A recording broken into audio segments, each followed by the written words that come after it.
Hey, welcome to the channel. We've got a 2000 Jeep Grand Cherokee with the 4.0 liter behind me. The straight six, it's got 186,000 miles on the odometer. And I want to take you over here to the engine compartment and show you what's going on. Well, here we go. I've already diagnosed this car. I know what's wrong with it and it's in critical condition. Anyhow, comes in off the tow truck, coolant leak. And I see this here. I saw this up on the battery tray or battery box, which is the part of the upper radiator neck. And then I start looking a little bit harder. Let me grab my flashlight here. And I'm looking at the radiator and I'm like, a radiator, depends where you're from, I guess, right? So let me turn that up. And if you see right in here, the radiator, I'm calling it the radiator. I'm from New York, that's how I say it. Right here is completely like exploded, and what's crazy is these fins are literally, as soon as I touch them, they're just breaking off. They're so brittle. They're completely brittle. This is blown off. The fire, what do you call it? The mat here, the sound deadener, the hood insulation is blown off the hood. It's right here, it's broken. It's shredded like mini wheat. And of course there was coolant all over here. It's been running back down here, and that's just from, several hours sitting there. That's been dripping off. Anyway, that's how much coolant got exploded. But what I do see is evidence of stop leak. There's little white chunks of bits and fiber and flakes all over the place, okay? I see that. I popped the radiator, the cap off. Look down in there. Can you see those chunks floating around the edge? Like right around the outside here, down in there, look at that. Down in the bottom, I see garbage all in there. So, oh yeah, she's had some stop leak. But anyway, the owner, a buddy of mine, he drops off a radiator and a couple hoses and a thermostat. But my point is, we need to get to the point of what caused this. So this didn't just, blow up by itself. This isn't like a crack and it was leaking. This thing exploded. What's crazy is down at the bottom of the radiator, almost looks like it's bowed. There was a lot of pressure here. I removed the spark plugs to do a compression test. So here's our plugs. So you got, 6 plugs. Of course, I moved the coil packs out of the way there. Got that out. Right now I have my leak down detector. And I'm going to show you that in a second. Here's my compression results. This isn't necessarily how to do a compression test. Maybe I'll show you on number 4 just how bad it is. But so here's our results. So as I go along, I have all the plugs out, throttle wide open, crank the engine over 5 or 6 times, and read my compression gauge, which would be this. Okay, if you're not familiar with it. And these are my numbers. So as you can see, cylinder 1 is pretty low at 110. Cylinder 4 is really bad, and these go from 1 to 6 to the back. 3, 5, and 6 look pretty normal. That's decent. That's good pressure right there. I'd be all right with that. Even number 2 at 155. But what you always want to do is take the highest, get 15% of that, and that's basically your give or take.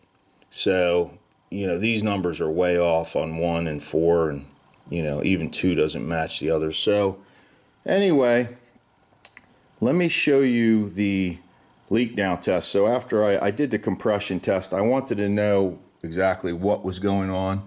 Fired this up. Let me turn the compressor on. We'll turn this up, and what we want to watch is we'll get it up to like 80 or 90 pounds. This is from our compressor. This is the intake air. We'll control it with the knob, and this feeds out to number 4. So I have number 4 up on top dead center. And what I do is I take a straw, just a drinking straw, shove it into the cylinder, crank the engine over down at the crank pulley by hand, and waited till this came all the way up, kind of stopped before it went down. We know both valves, intake and exhaust, are closed. So the compression the chamber technically should be sealed, the cylinder, and we can determine what's going on. So let me fire that up right now. So the air's on. Let me turn this up. we'll start hearing the hissing. So as you see, I'm cranking this up. Now the pressure in the cylinder should be close to, you know, what our intake air pressure is. So I'm still cranking. I've got it open to, what is this, like 90, 85, and we're, what, 15, 18, whatever that is. So I hear hissing, and you probably won't hear it from your point of view, but listening into here, I can hear air. Down here, I think in the coolant tank we'll probably hear something. Okay, so that's that. Now if you go back to the exhaust pipe, the tailpipe here, let's listen here. I'm not sure if the mic will pick it up or not.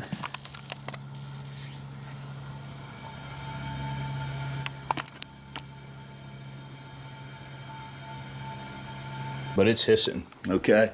So what that means is we have a head gasket blown. We could have a combo head gasket, not only blown, but also a cracked cylinder head. This thing was very toasty when it was brought in. I mean, it was hours later and it was still extremely hot. So definitely number 4 is an issue. Number 1 is not looking pretty either. There's no sense even checking it.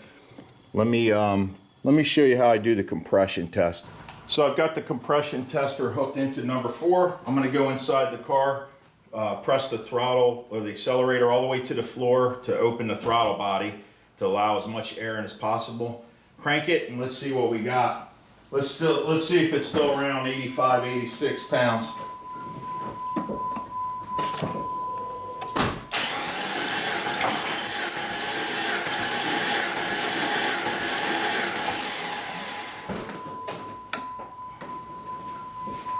All right, you guys saw it before me, so what do we got today? Look at that. We got a good 85 pounds right there, so hopefully that's in camera there. Anyway, as you can see, it's toast. All right, well, that's the bad news for the owner right there. So what you want to do is when you are doing a compression or leak down test, what I do is definitely inside your fuse relay box here, pull that ASD relay out. That's the auto shutdown. That will kill the power to the coils so they're not arcing on you. And I also pull the fuel pump relay so that way I know that there isn't any fuel going through those injectors. We don't want, you know, fuel fumes and sparks and everything else. But the other thing is the fuel can actually wash down the cylinder, and if you're doing a compression test, it can actually give you false results. It can make the compression look like it's higher than it actually is. So just shut that stuff off. The way you saw me do it is the same for all the cylinders. It really, for pretty much any engine that you're working on. In this case, the next step, and I'd have to talk to the owner, would be to pull the cylinder head. We'd have to see if it's cracked. It would need to go to the machine shop. If it wasn't, to get resurfaced, to go through the valves. Just do it all right. That way, you know, you put good money behind your bad money, and you're spending hundreds on cooling system parts. And then next thing you know, you still, you know, you don't mess with the head. You've still got a head gasket leak.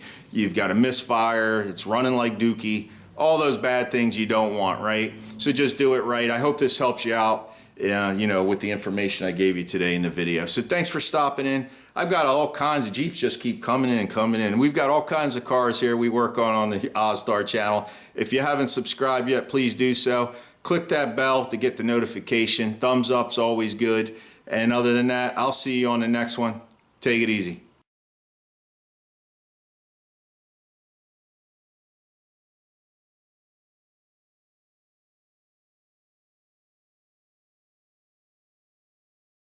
Well, I've got some bonus footage for you guys. So here we are a few days later. You can see the Jeeps out here, outside here in the driveway. I got something to show you right down here. Let's take a peek at it.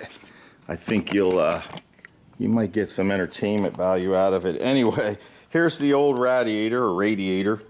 So you can see where this blew out. This completely like exploded at the top. All this stuff is pretty much melted away like we saw earlier, just a better view of it. And the bottom actually sagged. So it's kind of dipping down here. That's how hot it got. Anyhow, because that's there, because there's our new shiny one. So anyway, no, we didn't get a head gasket. And let me tell you a little story here. Put you back on the tripod. So, that's my scary face. So anyhow, I talked to the owner and told him, you know, maybe 3 times, you've got a blown head gasket. You've got excess pressure built up in the cooling system. We verified it. You know, we did the compression test. We did the leak down test is what really told us that. And obviously we see, you know, what went boom. Anyway, he said, hey, go ahead, man, throw the radiator in, we're going to do an experiment. So here we are, the truck or the Jeep has 186,000 miles on it, and we're going to just let it roll. So I put the radiator back in and filled the cooling system. I also put a new thermostat in while I was there. Physically, it didn't look all clogged up with that, what's that crap, the seal stop or whatever you want to call it. It wasn't gummed up with that. I didn't test it in the water, to, you know, boiling water to see when it opened or all. Just replaced it. It's cheap enough and easy enough to get to, especially when the shroud is out of the way. So when I did have that shroud out with the fan, I tested the electric fan with a 12-volt source. I checked the amperage on it. It wasn't pulling more than 20 amps when it was full speed, so that's fine. You definitely don't want to see it drawing high amperage. So even though your fan comes on, you need to check the amperage to make sure that it's not drawing too many amps. Obviously, there could be an issue. You know, the fuse doesn't always pop, so keep that in mind. You need to test that relay, make sure that the fan's coming on. So off the car, the fan worked. Then I had to test it when it went in the car. I double checked to make sure that the PCM was turning it on, and it was. It was about 208 degrees Fahrenheit is when that fan would kick on. Also, when it was at lower speeds, the AC does work in this car as far as I know. How good, I don't know, but it did work. When you hit the AC button, that cooling fan should kick on. So that's a way to test it if you don't have a bi-directional scanner to turn it on and off. So I checked all that, made sure that was working good, and that's all we can do. So we're gonna send it down the road. I'll keep you guys posted long term. Ask me questions or comments down below as time goes by. Today is August 6th, 2019. So down the road, my buddy says he's gonna use this Jeep, and we'll find out how long it lasts and what, you know, eventually happens, whether the radiator blows again or the engine seizes or what have you. I'm just scared to take it around the block, that's for sure. I don't want it blowing up on my hand. No go, no blow for me. So that's all right in this case. Anyway, thanks for stopping into the channel. Subscribe if you haven't. If you feel like this video has been helpful to you, please click that thumbs up, smash it, whatever you got to do. Ring the bell, you know the whole deal. And thanks for watching. Take it easy.